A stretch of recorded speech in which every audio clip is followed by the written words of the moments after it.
1971 November 8న Indian intercepting wireless station commanding officer major Dharamdev Dutt interception సమయంలో కరాచీ మరియు ఢాకా మధ్య కమ్యూనికేషన్ పెరగడం గమనించారు.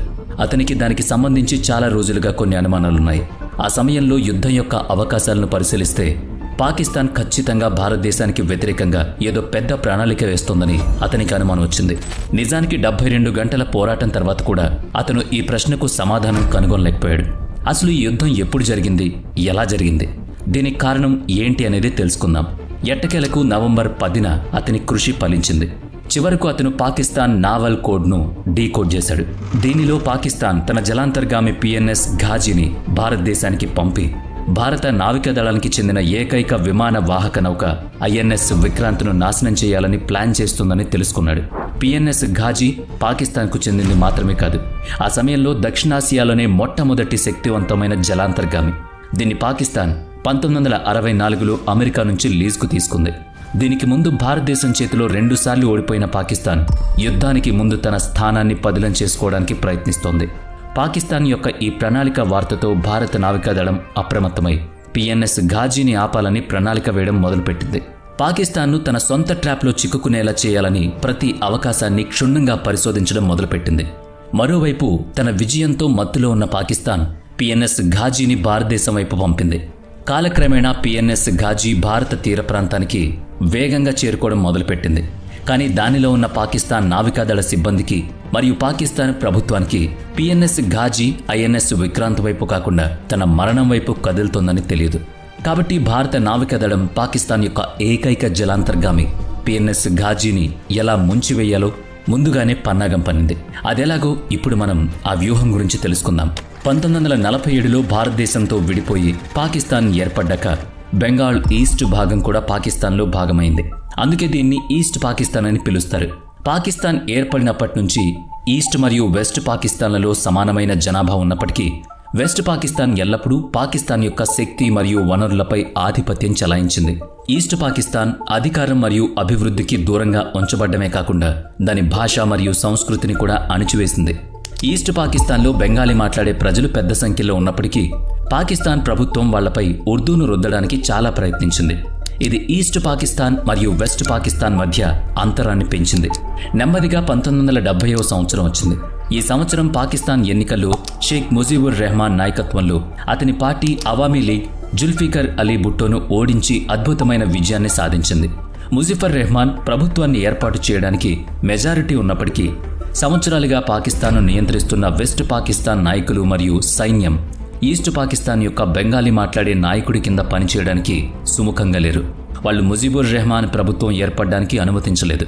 వెస్ట్ పాకిస్తాన్ యొక్క ఈ నియంతృత్వం మరియు ఏకపక్షం ఈస్ట్ పాకిస్తాన్ నాయకులను, వారి ప్రజలను దిగ్భ్రాంతికి గురిచేసింది. పాకిస్తాన్తో ఉండడం ద్వారా వాళ్లు తమ హక్కులను ఎప్పటికీ పొందలేరని వాళ్లు నమ్మారు. దీంతో ఈస్ట్ పాకిస్తాన్లో పాకిస్తాన్ ప్రభుత్వానికి వ్యతిరేకంగా తిరుగుబాటు తీవ్రమైంది. అక్కడ ప్రజలు వీధుల్లో నిరసనలు ప్రారంభించారు. ఇది హక్కుల విషయం మాత్రమే కాదు, అదే సమయంలో బంగ్లాదేశ్ రూపంలో స్వతంత్ర దేశం కోసం డిమాండ్ కూడా ఊపందుకుంది. ఈస్ట్ పాకిస్తాన్ ప్రజలు తమ నియంత్రణ నుంచి బయటపడ్డం చూసి నిరసనలను అణిచివేయడానికి వెస్ట్ పాకిస్తాన్ పాలకులు 1971 మార్చి 26న ఈస్ట్ పాకిస్తాన్లో సైనిక చర్యలు ప్రారంభించి ఆపరేషన్ సర్చ్ లైట్ను మొదలుపెట్టి నిరసనకారులపై విధ్వంసం సృష్టించారు. వేలాది మంది అమాయకులు చంపబడ్డారు, మహిళలు హింసించబడ్డారు. ఆఖరికి ఈ అణచివేతలో పిల్లలను కూడా వదిలిపెట్టలేదు. ఈ రక్తపాతం మధ్య షేక్ ముజీబుర్ రెహమాన్ను కూడా అరెస్ట్ చేసి వెస్ట్ పాకిస్తాన్లో ఓ జైల్లో పెట్టారు. ఈ సంఘటన ప్రతి చోట భయానక వాతావరణాన్ని సృష్టించింది. పాకిస్తాన్ సైన్యం అరెస్ట్ మరియు హింసను నివారించడానికి తూర్పు పాకిస్తాన్ నుంచి పెద్ద సంఖ్యలో ప్రజలు భారతదేశానికి పారిపోయారు. భారత ప్రభుత్వం కూడా ఈస్ట్ పాకిస్తాన్లోని పరిస్థితిని చాలా నిశితంగా పర్యవేక్షిస్తోంది. 1971 మార్చి 31న ఈస్ట్ పాకిస్తాన్ ప్రజలపై జరుగుతున్న దురాఘాతాలకు వ్యతిరేకంగా భారత పార్లమెంటులో ఒక తీర్మానం కూడా ప్రవేశపెట్టబడింది. దీనిలో ఈస్ట్ పాకిస్తాన్కు బదులుగా ఈస్ట్ బెంగాల్ను ఉపయోగించి అక్కడి ప్రజలకు సహాయం చేస్తామని హామీ ఇచ్చారు. అదే సమయంలో 1971 ఏప్రిల్ 10న భారతదేశంలో ఆశ్రయం పొందిన అవామీ లీగ్ నాయకులు కోల్కతాలో పీపుల్ రిపబ్లిక్ ఆఫ్ ఈస్ట్ పాకిస్తాన్ను స్థాపించారు. తర్వాత ఈస్ట్ పాకిస్తాన్ నుంచి ప్రజలు భారతదేశానికి వస్తూ ఉన్నారు. కేవలం కొన్ని నెలల్లోనే భారతదేశంలో శరణార్థుల సంఖ్య 10 మిలియన్లకు చేరుకుంది. దేశంలో పెరుగుతున్న శరణార్థుల సంఖ్య భారత ప్రభుత్వ ఆందోళనను మరింత పెంచింది. ఈ సమయంలో ప్రధానమంత్రి ఇందిరాగాంధీ అనేక దేశాలను సందర్శించి అంతర్జాతీయ స్థాయిలో పాకిస్తాన్ నిజాన్ని బయటపెట్టడానికి ప్రయత్నించారు. అయినప్పటికీ అమెరికా మరియు ఇతర పాశ్చాత్య దేశాలు ఈ విషయంలో ఎటువంటి చర్య తీసుకోలేదు. ఆ సమయంలో ఈ మొత్తం పరిస్థితిని నిర్వహించడానికి భారతదేశం ఒకే ఒక్క ఎంపికను చూస్తోంది. అది పాకిస్తాన్పై సైనిక చర్య తీసుకోవడం. ఇందిరాగాంధీ వీలైనంత త్వరగా ఈ సైనిక చర్య తీసుకోవాలని కోరుకున్నారు. కానీ నవంబర్ ముందు యుద్ధం ప్రారంభించకూడదని army chief general Sam Manekshaw తెలియజేశారు. వాస్తవానికి మానేక్షా రుతుపవనాల గురించి ఆందోళన చెందుతున్నారు. ఈస్ట్ పాకిస్తాన్లో నిరంతరం వర్షం కారణంగా ప్రతి సంవత్సరం వరద పరిస్థితి ఏర్పడుతోంది. అటువంటి పరిస్థితుల్లో యుద్ధం జరిగితే భారతదేశ ట్యాంకులు మరియు ఫిరంగులు బురదలో చిక్కుకుపోతాయి. భారత సైన్యం సరైన చర్య తీసుకోవడంలో చాలా ఇబ్బందులను ఎదుర్కోవాల్సి ఉంటుంది. అందువల్ల సైనిక జోక్యం కోసం మరింత సమయం వేచి ఉండాలని శామ్ మానేక్షా ప్రధానమంత్రి ఇందిరాగాంధీకి సలహా ఇచ్చారు. దీని కారణంగా ఆ సమయంలో భారతదేశం సైనిక చర్య తీసుకోలేదు. కానీ ఈస్ట్ పాకిస్తాన్తో సహా జనరల్ శామ్ మానేక్షా నాయకత్వంలో భారతదేశంలో అనేక శిక్షణ కేంద్రాలు స్థాపించబడ్డాయి. పాకిస్తాన్ స్వేచ్ఛ కోసం పోరాడుతున్న ముక్తి వాహినికి బలమైన శిక్షణ ఇవ్వబడింది. కొన్ని నెలల శిక్షణ తర్వాత భారతదేశం నుంచి పెద్ద ఎత్తున ఆయుధాలు పొందిన వెంటనే ముక్తి వాహిని పాకిస్తాన్తో పూర్తి స్థాయి యుద్ధం చేయడానికి పూర్తిగా సిద్ధపడింది. భారతదేశంలో జరుగుతున్న సైనిక సన్నాహాలను పాకిస్తాన్ నిశితంగా గమనిస్తోంది. ముక్తి వాహినితో పాటు భారత సైన్యం దానికి వ్యతిరేకంగా సమీకరించబడ్డం చూసి త్వరలోనే పెద్ద యుద్ధం కోసం తపన పడ్డం ప్రారంభించింది. అటువంటి పరిస్థితుల్లో భారతదేశ ఏకైక విమానవాహక నౌక ఐఎన్ఎస్ విక్రాంత్ను నిశితంగా పరిశీలించడం మొదలుపెట్టింది. యుద్ధం సంభవించినప్పుడు ఐఎన్ఎస్ విక్రాంత్ వల్ల భారతదేశం పొందే ప్రయోజనాల గురించి పాకిస్తాన్ చాలా ఆందోళన చెందింది. వాస్తవానికి భారత నావికాదళానికి చెందిన విమానవాహక నౌక ఐఎన్ఎస్ విక్రాంత్ సముద్రంలో తేలియాడే ఎయిర్ స్ట్రిప్ లాగా పనిచేసింది. దానిపై ఒకేసారి అనేక ఫైటర్ జెట్లను మోహరించడం ద్వారా అది సముద్రంలో ఒక ప్రదేశం నుంచి మరొక ప్రదేశానికి వేగంగా కదులుతుంది. అత్యంత ప్రమాదకరమైన Hawker Sea Hawk, STOL-BAC Harrier jet ఫైటర్లు, సీకింగ్ MK-42 BHL చేతక్ హెలికాప్టర్లు మరియు బ్రేగ్వోట్ BR-1050LG వంటి జలాంతర్గామి వ్యతిరేక విమానాలను దీనిలో అమర్చొచ్చు. ఇది పాకిస్తాన్ యొక్క అనేక సముద్ర మరియు భూ లక్ష్యాలను ఒకేసారి నాశనం చేస్తుంది. దీంతోపాటు ఐఎన్ఎస్ విక్రాంత్ అనేక రకాల అధునాతన కమ్యూనికేషన్ వ్యవస్థలతో అమర్చబడింది. దీని సహాయంతో శత్రువు యొక్క ప్రతి కదలికను గుర్తించొచ్చు. ఈ కారణాలన్నిటి వల్ల యుద్ధానికి ముందు ఐఎన్ఎస్ విక్రాంత్ పాకిస్తాన్కు పెద్ద ఆందోళనగా మారింది. భారతదేశం అప్పటికే పాకిస్తాన్ విమానాల కోసం తన గగనతలాన్ని నిరోధించింది. దీని కారణంగా పాకిస్తాన్ విమానాలు మరియు యుద్ధ జెట్లు శ్రీలంక ద్వారా ఈస్ట్ పాకిస్తాన్కు చేరుకోవాల్సి వచ్చింది. దీంతోపాటు భారతదేశం మరొక మైండ్ గేమ్ ఆడుతూ ఈస్ట్ ఫ్రంట్ నుంచి పాకిస్తాన్ ఉద్రిక్తతను తొలగించడానికి వెస్ట్ ఫ్రంట్లో తన వైమానిక మరియు నావికా కార్యకలాపాలను ముమ్మరం చేసింది. వైమానిక శక్తి పరంగా ఇప్పటికే భారతదేశం కంటే వెనుకబడిన పాకిస్తాన్ నావికా శక్తిలో కూడా చాలా బలహీనంగా మారింది. దాని కమాండర్ను రక్షించుకోవడానికి తగినంత జలాంతర్గాములు మరియు నౌకలు ఇప్పుడు లేవు. అందుకే Pakistan navy chief vice admiral Muzaffar Hasan భారతదేశ ఆపరేషన్ నుంచి వెస్ట్ ఫ్రంట్ను రక్షించడానికి తన మొత్తం నావికాదళ శక్తిని పశ్చిమ దిశగా మోహరించారు. భారతదేశం యొక్క ఈ అద్భుతమైన చర్య కారణంగా పాకిస్తాన్ నావికాదళం వద్ద ఒకే ఒక్క నావికా విధ్వంసకర నౌక PNS సిల్హెట్ మరియు కొన్ని గన్ బోట్ స్క్వాడ్రన్లు మాత్రమే ఉన్నాయి. వెస్ట్ ఫ్రంట్లో పాకిస్తాన్ను నిమగ్నం చేసిన తర్వాత భారత నావికాదళం తూర్పు ఫ్రంట్లో తన నావికాదళ కార్యకలాపాలను వేగవంతంగా ప్రారంభించింది. బంగాళాఖాతంలో నావికాదళ దిగ్బంధనాన్ని విధించి పాకిస్తాన్ నావికాదళంతో పాటు ఈస్ట్ పాకిస్తాన్ ఓడరేవుల్లో 8 విదేశీ వ్యాపార నౌకలు కూడా చిక్కుకున్నాయి. బంగాళాఖాతంలో పాకిస్తాన్ నావికాదళ కార్యకలాపాలను దిగ్బంధించడం వల్ల వెస్ట్ పాకిస్తాన్ మరియు ఈస్ట్ పాకిస్తాన్ పూర్తిగా ఒంటరిగా మారాయి. యుద్ధం జరిగితే భారతదేశం బంగాళాఖాతంలో పాకిస్తాన్ నౌకలు మరియు జలాంతర్గాముల కదలికలను సులభంగా ఆపగలదు. అలాగే తూర్పు పాకిస్తాన్లోని తన సైన్యానికి ఆయుధాలు మరియు ఇతర వస్తువుల సరఫరాను నిలిపివేయగలదు. పాకిస్తాన్ నావికాదళంపై ఏదైనా అనుమానం వస్తే దాన్ని తనిఖీ చేయడానికి భారతదేశం 18,000 చదరపు మైళ్ల నిఘా ప్రాంతాన్ని సృష్టిస్తుంది. దాని గుండా వెళుతున్న ప్రతి నౌకను జాగ్రత్తగా తనిఖీ చేశారు. అక్కడ ఓడరేవుకి 2 వైపులా యుద్ధ వాతావరణం ఏర్పడింది. ఈ యుద్ధ ఊహాగానాల మధ్య ఐఎన్ఎస్ విక్రాంత్ను తూర్పు నావికాదళంలో దాని నౌకాదళంతో మోహరించారు. ఐఎన్ఎస్ విక్రాంత్తో పాటు భారతదేశం 2 యుద్ధ నౌకలు ఐఎన్ఎస్ బ్రహ్మపుత్ర మరియు ఐఎన్ఎస్ బియాస్ 3rd క్లాస్ కార్వెట్లు కండేరిని చేర్చింది. ఐఎన్ఎస్ విక్రాంత్ను మోహరించడంలో ఎదుర్కొన్న సాంకేతిక సమస్యను తొలగించి దాని ప్రభావాన్ని పెంచారు. కారణాన్ని తెలుసుకోవడానికి సముద్ర పరీక్షలు నిరంతరం నిర్వహించబడుతున్నాయి. కొన్ని పరీక్షల తర్వాత ఐఎన్ఎస్ విక్రాంత్ మునుపటి వేగాన్ని అందుకోదగిందని నిర్ధారించుకున్నారు. అంటే ఇప్పుడు ఐఎన్ఎస్ విక్రాంత్ ఉపయోగించి చిట్టగాంగ్ మరియు కల్లా వంటి చాలా ముఖ్యమైన ఓడరేవులను సులభంగా లక్ష్యంగా చేసుకోవచ్చు. యుద్ధం జరిగితే ఐఎన్ఎస్ విక్రాంత్ తనపై ఎంత విధ్వంసం కలిగిస్తుందో పాకిస్తాన్కు బాగా తెలుసు. అందువల్ల భారతదేశంతో ఏదైనా యుద్ధంలో చేరే ముందు భారతదేశపు ఏకైక విమాన వాహక నౌక ఐఎన్ఎస్ విక్రాంత్ను ముంచేయాలని నిర్ణయించుకుంది. ఈ పని పిఎన్ఎస్ ఘాజీకి అప్పగించారు.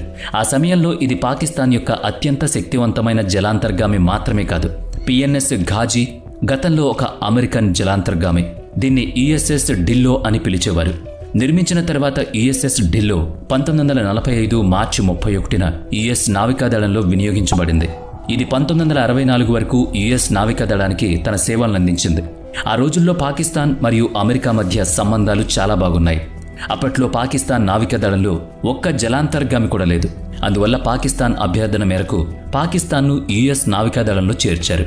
అమెరికా 1964లో సెక్యూరిటీ అసిస్టెంట్ ప్రోగ్రాం కింద యుఎస్ఎస్ డోబ్లోను పాకిస్తాన్కు 4 సంవత్సరాలు లీజుకిచ్చింది. తర్వాత ఈ లీజు వ్యవధిని ఇంకా చాలా సంవత్సరాలు పొడిగించారు.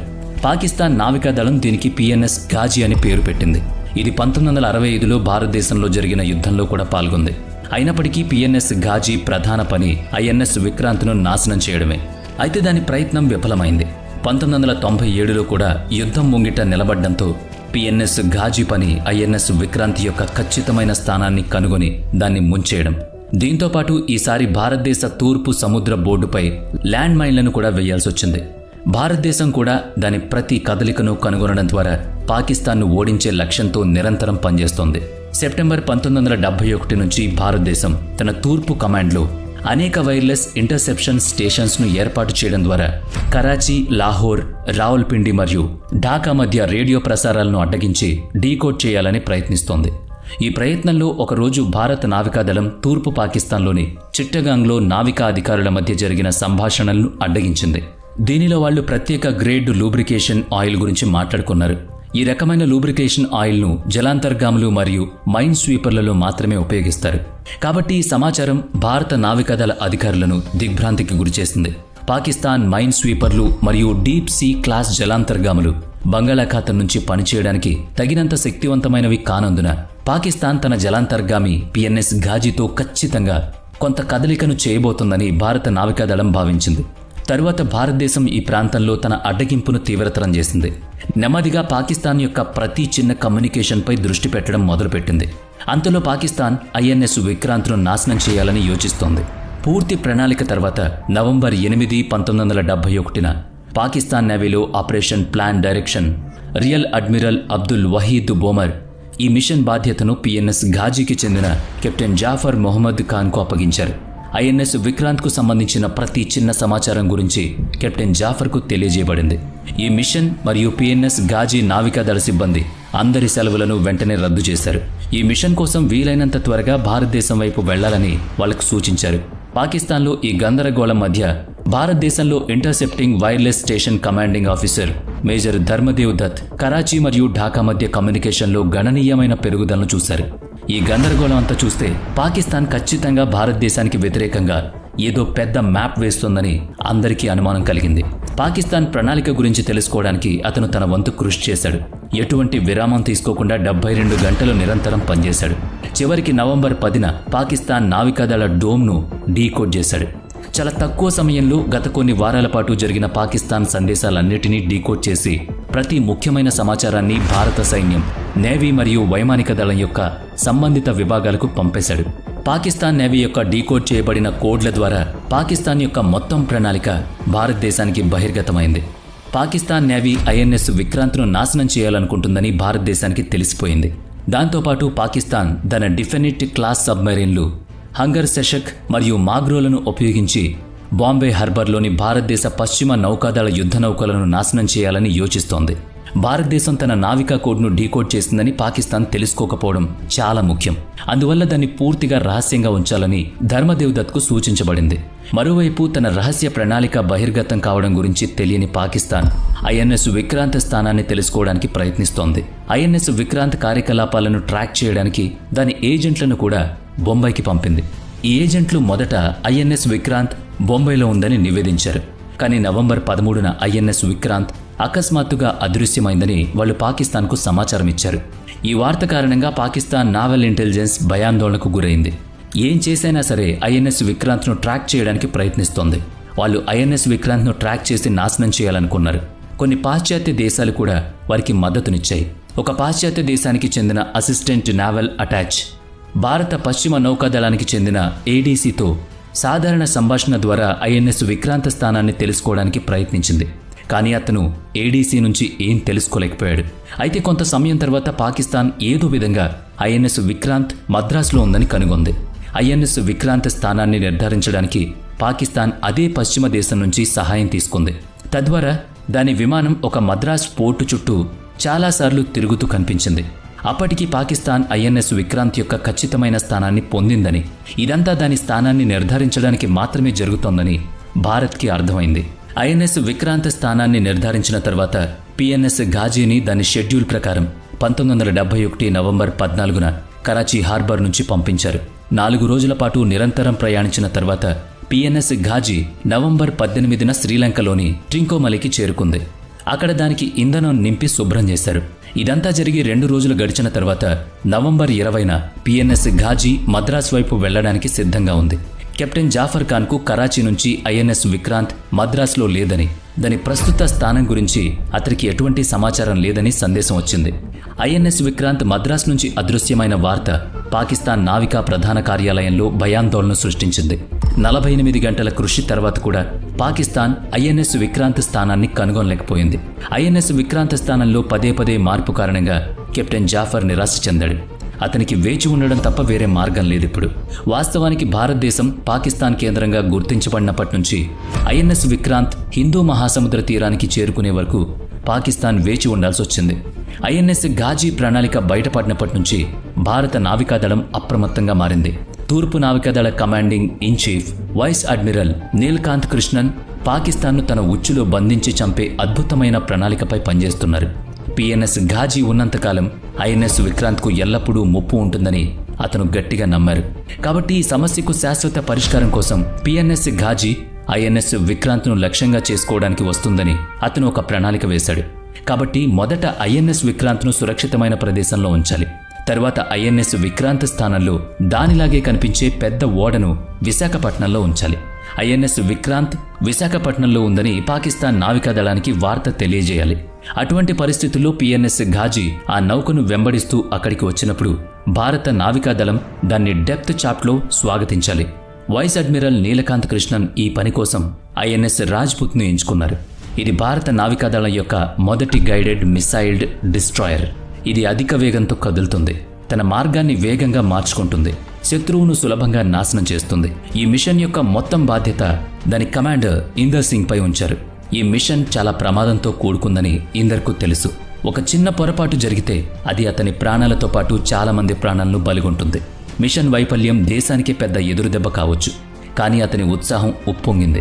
ఇందర్ సజీవంగా తిరిగి వచ్చినా రాకపోయినా ఐఎన్ఎస్ రాజ్పూత్ తన మిషన్ పూర్తి చేసిన తర్వాత ఖచ్చితంగా సురక్షితంగా తిరిగొస్తుందని ఆయన హామీ ఇచ్చాడు. ఇలా చెబుతూ అతను 250 మంది నావికాదళ సిబ్బందితో తన మిషన్ కోసం బయలుదేరాడు. ఇంతలో ఐఎన్ఎస్ విక్రాంత్ను తెలివిగా అండమాన్కు పంపించి అక్కడే ఉంచేశారు. పాకిస్తాన్కు గుణపాఠం నేర్పించడానికి భారత నావికాదళానికి చెందిన ఐఎన్ఎస్ విక్రాంత్ విశాఖపట్నం వైపు కదలడం ప్రారంభించింది. ఇప్పుడు అటువంటి పరిస్థితుల్లో పిఎన్ఎస్ ఘాజీ కూడా అక్కడికి చేరుకునేలా ఐఎన్ఎస్ విక్రాంత్ విశాఖపట్నం నౌకాశ్రయంలో ఉందని పాకిస్తాన్కు తెలియజేయాలని భారత్ భావించింది. అందువల్ల పాకిస్తాన్ను మోసం చేయడానికి ఒక నావికుడు తన ప్రాణాలను పణంగా పెట్టి ఐఎన్ఎస్ విక్రాంత్ యొక్క భద్రతా ట్రోపోకాల్ను దాటవేశాడు. అతని ఇంటికి ఒక నకిలీ టెలిగ్రామ్ పంపబడింది. అందులో ఐఎన్ఎస్ విక్రాంత్ విశాఖపట్నం ఓడరేవులో ఉందని చెప్పారు. ఈ సమయంలో ఐఎన్ఎస్ రాజ్పుత్ కూడా నెమ్మదిగా విశాఖపట్నం వైపు కదులుతూ ఉంది. కొన్ని రోజుల తర్వాత ఐఎన్ఎస్ రాజ్పుత్ విశాఖపట్నం చేరుకుంది. అనేక ప్రదేశాల్లో తిరుగుతూ Inder Singh INS Vikrant call sign ఉపయోగించి పెద్ద ఓడ మరియు విమానాలకు అవసరమైన అదే రేడియో ఫ్రీక్వెన్సీలో ఐఎన్ఎస్ రాజ్పుత్ నుంచి ఆహార పదార్థాలను పదే అడిగాడు. దీని తర్వాత విశాఖపట్నం మార్కెట్ నుంచి పెద్ద మొత్తంలో రేషన్, మాంసం మరియు కూరగాయలను కొనుగోలు చేశారు. తద్వారా అక్కడ ఉన్న పాకిస్తాన్ గూఢచారులు విక్రాంత్ ప్రస్తుతం విశాఖపట్నంలో ఉందని పాకిస్తాన్కు తెలియచేశారు. దీని తర్వాత 1971 నవంబర్ 23న ఈ సమాచారం పాకిస్తాన్కు చేరింది. పాకిస్తాన్ నావల్ ఇంటెలిజెన్స్ దాన్ని వెంటనే కెప్టెన్ జాఫర్ ఖాన్కు అందజేశారు. భారతదేశం యొక్క ప్రణాళిక గురించి తెలియకుండా కెప్టెన్ జాఫర్ ఖాన్ నవంబర్ 23న పిఎన్ఎస్ ఘాజీని ట్రింకోమలి నుంచి విశాఖపట్నంకు పంపారు. ఈ విధంగా పాకిస్తాన్ భారతదేశం పన్నిన ఉచ్చులో పూర్తిగా ఇరుక్కుపోయింది. నవంబర్ 25 నాటికి పిఎన్ఎస్ ఘాజీ మద్రాసును దాటి నిరంతరం ముందుకు సాగి డిసెంబర్ 1న రాత్రి 11:45 విశాఖపట్నం ఓడరేవు నావిగేషనల్ ఛానల్లోకి ప్రవేశించింది. పిఎన్ఎస్ ఘాజీ ఎటువంటి ప్రమాదం లేకుండా విశాఖపట్నం చేరుకోవడం చూసి పాకిస్తాన్ చాలా సంతోషించింది. పాకిస్తాన్ యొక్క ఈ భ్రమను కొనసాగిస్తూ భారతదేశం కూడా నిశ్శబ్దంగా పిఎన్ఎస్ ఘాజీని తన సముద్ర సరిహద్దులోకి అనుమతించింది. పాకిస్తాన్ చేసిన ఈ చొరబాటు గురించి తనకు ఎటువంటి సమాచారం లేనట్లే నటిస్తూ ఉంది భారత్. ఇక డిసెంబర్ 1 రాత్రి విశాఖపట్నం తీరానికి చేరుకున్న తర్వాత PNS Ghazi commander captain Zafar 3 ఎంపికలపై పనిచేయాల్సి వచ్చింది. మొదటి ఎంపిక ప్రకారం అతను విశాఖపట్నం ఓడరేవులోని నావిగేషన్ ఛానల్లో ల్యాండ్ మైన్లను వేయడం. తద్వారా ఐఎన్ఎస్ విక్రాంత్ ఈ సొరంగం గుండా వెళితే అది స్వయంచాలకంగా నాశనం అవుతుంది. రెండవ ఎంపిక ప్రకారం అతను విశాఖపట్నం ఓడరేవులోకి ప్రవేశించి తన టార్పిడోలతో ఐఎన్ఎస్ విక్రాంత్ను నాశనం చేయడం. మూడవ ఎంపిక ప్రకారం విక్రాంత్ తన స్థానంలో ఉంటూనే ఈ ఓడరేవును వదిలి వెళ్లే వరకు వేచి ఉండి చివరి క్షణంలో దాన్ని లక్ష్యంగా చేసుకోవడం. ఓడరేవు నావిగేషన్ ఛానల్లో లోతు తక్కువగా ఉండడం వల్ల అతను ఓడరేవు యొక్క దక్షిణ బ్రేక్ వాటర్ నుంచి 2.1 నాటికల్ మైళ్ల కంటే దగ్గరగా వెళ్లలేకపోయాడు. అందువల్ల అతను మూడవ ఎంపికతో వెళ్లాలని నిర్ణయించుకున్నాడు. అక్కడే ఉండి ఐఎన్ఎస్ విక్రాంత్ విశాఖపట్నం ఓడరేవు నుంచి బయలుదేరే వరకు వేచి ఉన్నాడు. కొన్ని గంటలు వేచి ఉన్న తర్వాత పిఎన్ఎస్ ఘాజీలో పోస్ట్ చేసిన వైద్య బృందం జాఫర్కు సముద్రం లోపల ఎక్కువసేపు ఉండడం వల్ల జలాంతర్గామి టెక్నికల్గా ఇష్యూస్ ఫేస్ చేయాల్సి వస్తుందని సలహా ఇచ్చింది. దీంట్లో ఉన్న సైనికులు అనారోగ్యానికి గురవుతారని వాళ్ళంతా కలత చెందారు. అందువల్ల వాళ్ళు రాత్రిపూట ఘాజీని నీటిపైన బహిరంగ ప్రదేశంలోకి తీసుకురావాలి.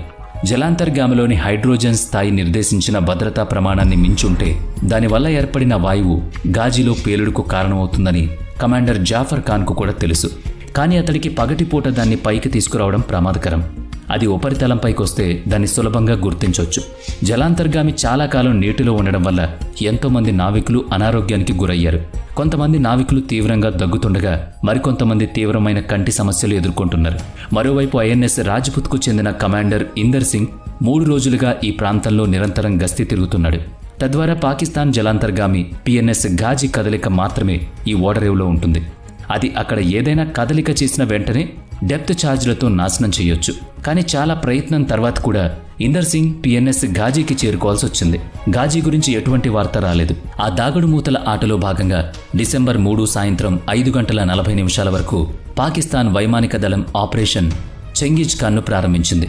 ఇది భారత వైమానిక స్థావరాలు అంబాలా, ఉత్తరలై, జోధ్పూర్, పఠాన్కోట్, శ్రీనగర్ మరియు అవంతిపూర్లపై వైమానిక దాడి.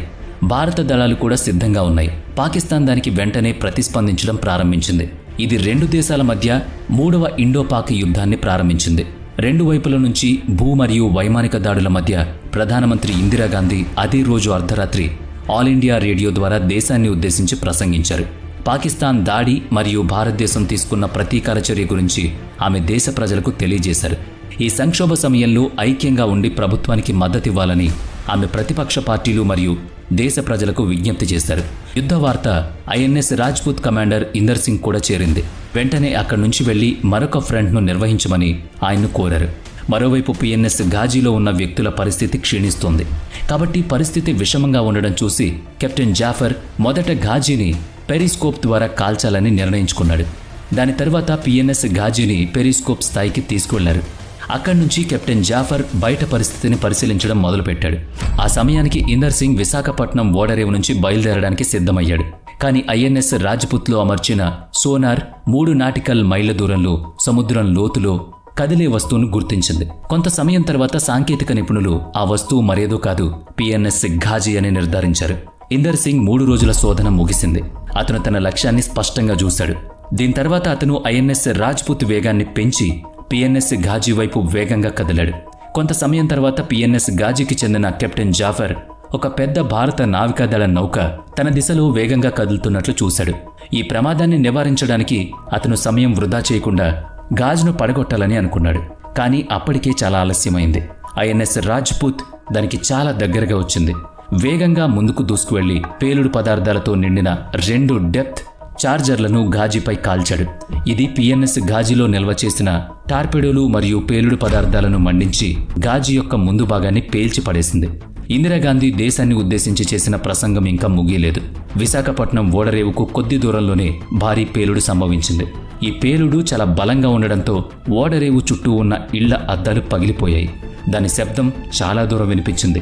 సముద్ర లోపల అణుబాంబు పేలినట్లు అనిపించింది. ఈ శక్తివంతమైన పేలుడు సముద్రపు నీటి మట్టాన్ని అనేక అడుగులు పెంచింది.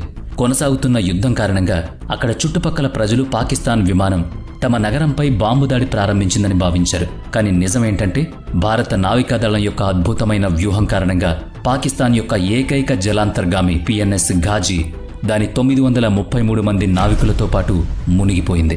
పిఎన్ఎస్ ఘాజీని సముద్రంలో ముంచడం ద్వారా భారతదేశం యుద్ధంలో పెద్ద ఆధిపత్యాన్ని సాధించింది. ఘాజీ మునిగిపోవడంతో తూర్పు ఫ్రంట్ ఐఎన్ఎస్ విక్రాంత్ కోసం పూర్తిగా స్వేచ్ఛగా మారింది. దీని నుంచి భారతదేశం యుద్ధ సమయంలో ప్రయోజనం పొందబోతోంది. మరుసటి రోజు డిసెంబర్ 4 ఉదయం కొంతమంది జాలర్లు విశాఖపట్నం కోచ్లో ఘాజీ శిథిలాల ముక్కలు అలాగే పాకిస్తాన్ సైనికుల అనేక లైఫ్ జాకెట్లను కనుగొన్నారు. ఇది స్పష్టంగా పాకిస్తాన్ ఓటమికి నిదర్శనం. డిసెంబర్ 4 మధ్యాహ్నం పిఎన్ఎస్ ఘాజీ మునిగిపోవడాన్ని నిర్ధారించడానికి భారత నావికాదళం లెఫ్టినెంట్ కమాండో సజ్జన్ కుమార్ దహియా నేతృత్వంలోని బృందాన్ని ఐఎన్ఎస్ అక్షయ్తో సంఘటనా స్థలానికి పంపించింది. ఆ సమయంలో డిసెంబర్ 4 తెల్లవారుజామున 12 గంటల 10 నిమిషాలకు ఆగిపోయిన పిఎన్ఎస్ ఘాజీ గడియారాన్ని బృందం తిరిగి పొందింది. భారత నావికాదళం యొక్క ఈ అద్భుతమైన వ్యూహం కారణంగా పిఎన్ఎస్ ఘాజీని కోల్పోవడం పాకిస్తాన్కు తీవ్ర లోటు. కానీ ప్రతిసారిలాగే ఈసారి కూడా అపఖ్యాతిని పాకిస్తాన్ మూటగట్టుకోక తప్పలేదు. లోతైన చీకటి కారణంగా పిఎన్ఎస్ ఘాజీ తన స్థానాన్ని గుర్తించలేకపోయింది. స్వయంగా సృష్టించుకున్న ఉచ్చులోనే చిక్కుకుని పేలిపోయింది. పాకిస్తాన్ ప్రపంచం ముందు ఏ కథ చెప్పినా పిఎన్ఎస్ ఘాజీని నాశనం చేయడం ద్వారా భారతదేశం యొక్క పని పూర్తయింది. ఈ విజయంతో ప్రోత్సహించబడిన భారత నావికాదళం డిసెంబర్ 4న ఐఎన్ఎస్ విక్రాంత్తో తూర్పు పాకిస్తాన్పై దాడి చేసింది. ఆ రోజు విక్రాంత్ యుద్ధ విమానాలు చిట్టగాంగ్పై దాడి చేశాయి. అలాగే కాక్స్ బజార్పై బాంబు దాడి చేయడం ద్వారా పాకిస్తాన్ సముద్ర మార్గం మూసుకుపోయింది. దీని కారణంగా ఇక్కడ పోరాడుతున్న పాకిస్తాన్ సైన్యం పశ్చిమ పాకిస్తాన్ నుంచి ఆయుధాలు మరియు లాజిస్టిక్లను పొందడం కుదరలేదు. యుద్ధం అంతటా దాదాపు అదే పరిస్థితి. ఐఎన్ఎస్ విక్రాంత్ తన చర్యను కొనసాగించింది. పాకిస్తాన్ సైన్యాన్ని మోంగ్లా మరియు కల్నాలు వెనక్కి తగ్గేలా చేసింది. ఐఎన్ఎస్ విక్రాంత్ యొక్క ప్రతి బాంబ్ పాకిస్తాన్పై 2 సార్లు దాడి చేసింది.